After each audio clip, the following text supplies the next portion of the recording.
નમસ્કાર દર્શક મિત્રો, અમે અત્યારે આવ્યા છીએ ગીર સોમનાથના હણાસા ગામે. હણાસા ગામની અંદર એક બાપા છે જેની ઉંમર છે 120 વર્ષ. બાપાએ તેમની 4 પેઢીને પણ જોયેલી છે. બાપાને વર્ષો જૂના જે કિસ્સાઓ છે એ બાપા પાસેથી પણ આપણે જાણશું કે વર્ષો પહેલાંના લોકો કેવી રીતે આખું જીવન જીવતા હતા, પહેલાં કેટલા રૂપિયાનું ચલણ હતું. આ તમામ વસ્તુ આપણે બાપા પાસેથી જાણશું કે પહેલાંના લોકો, આ દેશ આપણો આઝાદ થયો ત્યારે લોકો કેવી રીતે જીવતા હતા, આઝાદ થયા બાદ લોકો કેવી રીતે જીવી રહ્યા છે, એ સમગ્ર કહાની આ બાપાને ખબર છે. અને એ આપણે બાપા પાસેથી જાણશું કે પહેલાં શું હતું. લખમણ, બાપા તમારી ઉંમર કેટલી છે? મારી ઉંમર 125 વર્ષ. 125 વર્ષ? 125 વર્ષ. આ 4 પેઢી હયાતી છે. 4 પેઢી તો હયાતી છે. સમજ્યા? એટલે હું કહું ઘેર વાસણો સારો થાય ને, 5 ગાઉ હોય તો વાસણો એને દાબવા દે. બાપા મુખ્યત્વે વાત કરવામાં આવે તો જે વર્ષો પહેલાનું જીવન કેવું હતું, લોકો કેવી રીતે જીવતા? એમ વર્ષો પહેલા જીવન આમ સારું. 10 વર્ષના છોકરા લીવડી ચડે. અટાણે બધી સઠી ગઈ ત્યાં લુગડા થાય. નહીં બાપા, પેલા આપણે સમજી લો કે અહીંથી આપણે સોમનાથ જવું હોય, લોકો કેવી રીતે જાતા? હાલીને જ જવાનું. હાલીને જ જવાનું. પંડવાનું ઉપર વાળું 30 વર્ષ અમે કર્યું હાલીને. પછી લોકો ખેતીમાં કેવી રીતે બળદથી જ ખેતી કરતા? કેવી રીતે હતું? બળદ ખેતી. બળદ. હા. ટ્રેક્ટર ને એ બધી ક્યારે આવ્યા? ટ્રેક્ટર ને છે ઇન છું પછી અમારા ગામમાં સરપંચ લીધું. 50માં દરેક સાધન આવ્યું. 50,000? હા, 50. દરેક સાધન. જે સાધનમાં રામ કે કન્યો કે જે હોય એ બધું 50,000 માં આવ્યું. પછી આપણો દેશ જયારે આઝાદ થયો, આઝાદ નતો અને આઝાદ થયો પછી કેટલો ફરક હતો? આઝાદ થયો પછી તો આ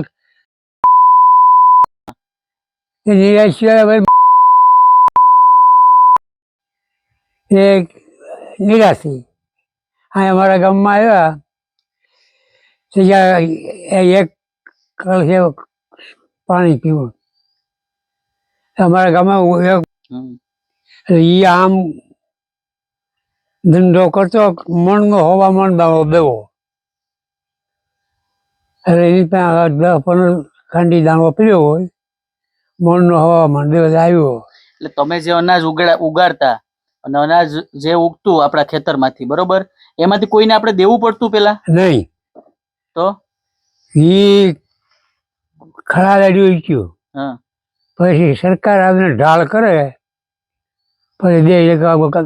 અમારા ગામમાં ખરા લાડ્યું હતી પણ હુના ડોહી 1 ગુણથી વધારે ખરા લાડ્યુમાં ન રહેવા દે. અમારા પટેલની બેન હતી જયપુરવાળાની. એકલો માણસ હોય ને બાજરો 2 ખંડી આપી એ ભીમ રાખવા જાય કે ઘેર હુઈ જાય કે કામ કરે. ઢાળ. બાપા વાત એવી મેં સાંભળી કે પેલા જે આપણું અનાજ હતું ઈ કઈક રાતમાં લૂંટાઈ જતું ને એવું બધું હતું. લૂંટાઈ જતી એ વાત તો સારી. કેવી રીતે લૂંટાતું? સોરી, અનાજ જ લૂંટાતું કે બીજું કઈ? બીજું બધું લૂંટાતું.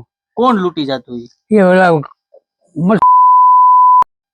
આ કોઠો, અમારા ગામમાં કોઠો છે. કોઠેથી દેખાય એમ આવે.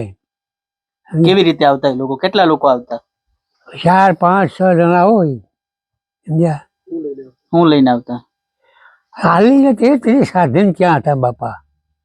હથિયાર લઈને આવતા? એવું કઈ હથિયાર કે કઈ હતા? ભાલા કે એવું કઈ? એ બાલા લઈને નતા આવતા. ઘોડાગાડી કે એવું કઈ? કઈ સાધન નતું. હાલીને જ આવતા? હાલીને આ વેરાવળ પાટણ થી પછી પેલા 2 પાટા કર્યા. ઘોડો 100 માણા પાટે લઈ જાય. લાડુ કાવડિયું 1 ટીકર 2 ડબ્બામાં 1માં પસાવ દે. પછી આ ફૂલ ને મૂલ ને બંધાણું. ને હવે આપણો સમજી લો કે આઝાદ થયો પછી તમને જીવવાની કેવી મજા આવી હતી? મજા તો એટલે આઝાદ થયો પછી તો હમું આવ્યું હું સમજ્યા તે પછી કોઈ કનાડિયન કરતા નહીં અહીં આ કદવાર છે મૈસિયારા નથી જેવા ભેડામાં વાડ દોઢ વીઘો ખાઈ ગયા. કોણ ખાઈ ગયા? હવે અહીંયા ફરિયાદ કરી તો એને મારી નાખો. અંગ્રેજો કેવા ત્રાસ આપતા એમ? ત્રાસ કેવો હતો? અંગ્રેજો અંગ્રેજો હારા. અંગ્રેજો આવીને માણા બાતલ હોય ને પછી દીવામાં એક મકરાણી હતો બાતલ હતો પછી આવ્યા એટલે મારી નહીં કહું બરોબર. હા ચોક્કસથી આપણે જોયું તે પ્રમાણે જે મહાભારત વખતની અંદર લોકો છે તે 200 વર્ષની આયુષ્ય છે તે હતી એવું લોકો મુખે સરસાઈ રહ્યું છે. અત્યારે લોકો છે તે માંડ 100 સુધી પહોંચે છે, પરંતુ દાદા છે તે 125 વર્ષ 20-25 વર્ષની આસપાસ અત્યારે એની ઉંમર છે. 4 પેઢીઓ સુધી તેને જોયેલું છે. વર્ષો પહેલા જે અંગ્રેજો અહીંયાનું શાસન હતું અને ત્યારે એ લોકો કેવી રીતે અહીંયા લોકો રહેતા એ આખું દાદાએ આપણે કીધું છે. એટલે કહી શકાય કે પહેલા જે વર્ષો જૂની જે લોકો જે રીતે જીવતા એના કરતા અત્યારે લોકોનું ખૂબ જીવન સારું છે. અત્યારે લોકો પણ ખૂબ ને ખૂબ આગળ વધી રહ્યા છે. પહેલા જે પૈસાનું ચલણ હતું એના કરતા પણ અત્યારે ક્યાંક ઊંચું ચલણ છે, જેના કારણે લોકો પણ ક્યાંક ને ક્યાંક પ્રગતિ કરી રહ્યા છે, સારા ઘરો બનાવતા થયા છે.